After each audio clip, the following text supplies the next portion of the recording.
Hey creative friends, welcome to my channel where in this video I'm going to make a tuna cheese swirl, and this is one of the recipes from the Make a Mix cookery book, recipes for the using the quick mix. Now if you don't have quick mix, if you haven't had time to make it, that's fine. You can use like Bisquick for this, or that Krusteaz mix. I think there's the equivalent in Krusteaz as Bisquick.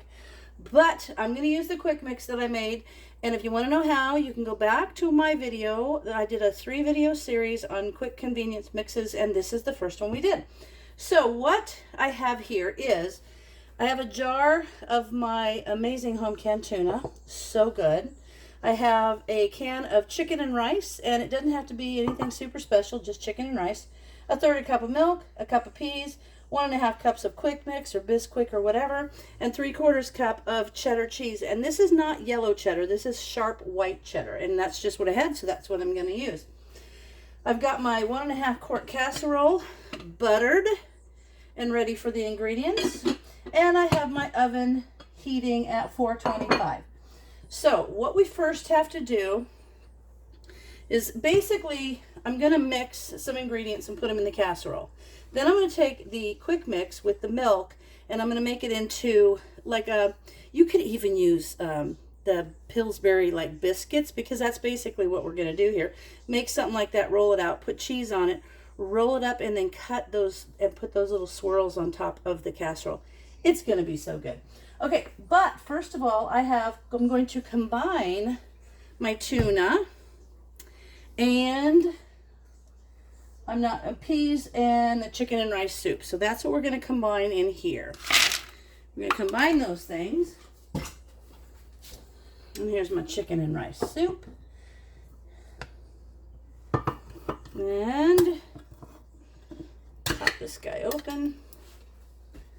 Chicken and rice soup. I'm going to mix this up a little bit. There, oops. Gosh, that's a horrible can of soup. Ugh. Okay. Let me get my little spoon to mix it up with. I'll use this one. We're going to mix this whole thing up and then put it in the casserole dish. So, and this doesn't cook for very long, and you'll see those thick parts of the soup, that yellow part, that will all liquefy as it's cooking, so you'll get a nice consistency of the casserole in there. And I'm going to give this a good mixing. Get that all incorporated evenly.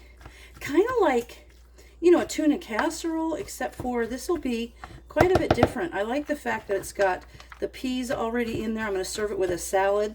This would be great. It'll just be a great little casserole. It takes about 15 minutes to cook at the 425. It'll only cook for about 15 or 20 minutes. And the little biscuits on top will be all browned. It's going to be perfect. And this is like, you know, this is an old classic. What I'm going to do, though, that's not called for in the recipe is I'm just feeling like I need some pepper here. I feel like there's enough salt.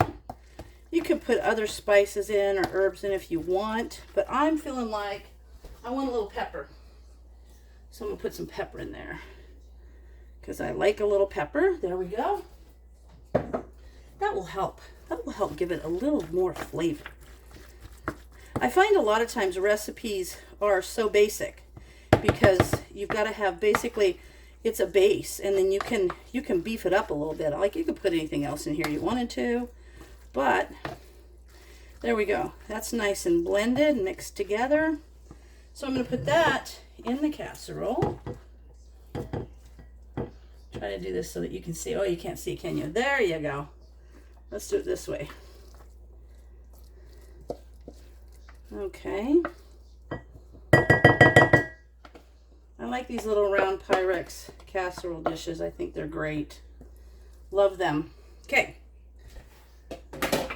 So there's that. Some little pieces of rice there.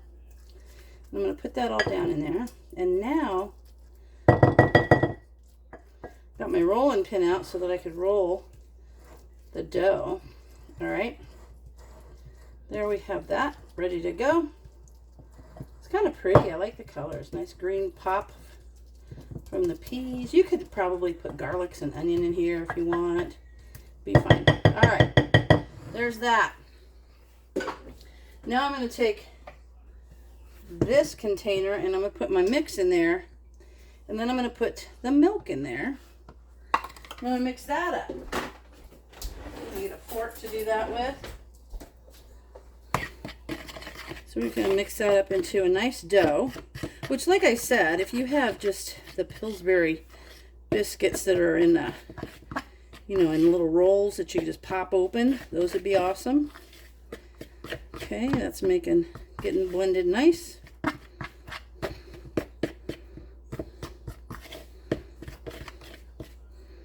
Okay. Now you can see where it's kind of coming together there. And if I use my hands and kind of pick it up, I could probably make it into a ball pretty easy. So I'm going to do that.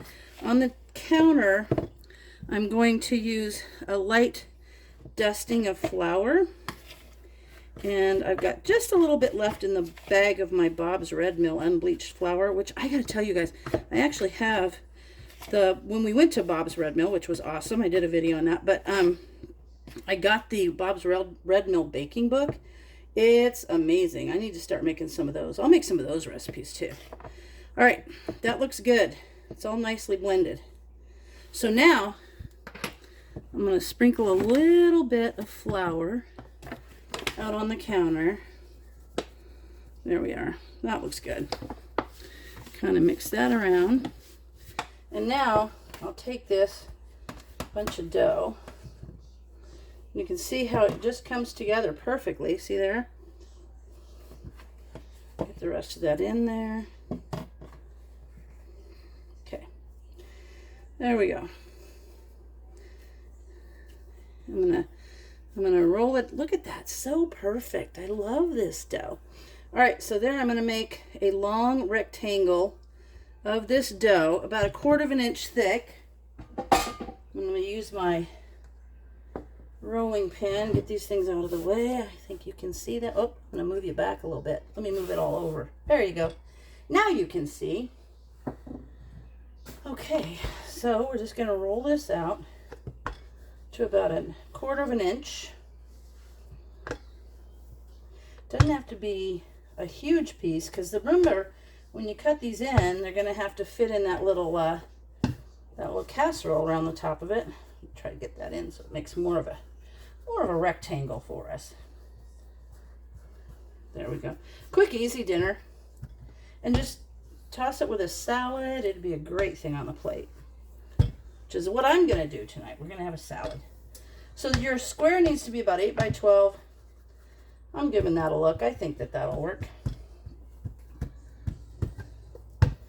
All right. Get these corners out here.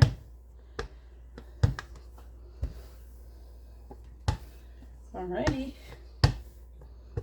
Okay, friends, sorry about that, but I got a call and then I touched my phone and I think it just stopped everything. But what I did was I rolled everything out into a nice rectangle. I sprinkled the cheese on it and then rolled it up like a jelly roll, and I cut it in 8 pieces. And so that's what it looks like on the casserole. Now I'm going to put this in the oven at 425 for 15 to 20 minutes, and these will puff up and they'll brown and the cheese will melt and it will be awesome. So I will bring you back when this is finished cooking. All right, friends, it took about 20 minutes and I'll show you this close up. Let me get my other hot pad on my hand, my little gloves. So see how that turned out? It turned out so good, and it's all bubbly and super yummy. And so now I'm just gonna scoop out one of these biscuits, maybe 2, and put it on my plate with some of that filling. This you could do with, home canned pork. You could do it with the chicken. You could do it with salmon. You could do it with pretty much anything you wanted. Even if you didn't have any home canned meats, you could probably get leftover chicken and put in there. Leftover ham would be really good with that cheese and those biscuits. So there we have it. And what I did was I served it with classic iceberg salad and some of my spicy little cinnamon apple chunks. I did a video on those. It's just cinnamon apples, and they are delicious. So there you go. That's a quick and easy dinner made with the quick mix or Bisquick or little biscuits, whatever. But you can see how the cheese melted in there, and it makes them super yummy. So there it is. I hope you try it, and if you do, let me know how you like it. And as always, thanks for watching, and I'll see you in the next video.